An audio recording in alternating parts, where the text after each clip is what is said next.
very relaxed atmosphere. Everybody knows each other. It's very friendly.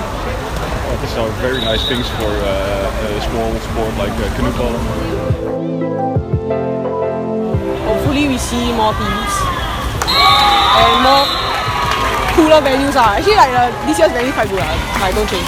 OCC is great. Please don't change. Hopefully when you say canoe polo, like I play canoe polo, people don't go like, what's that?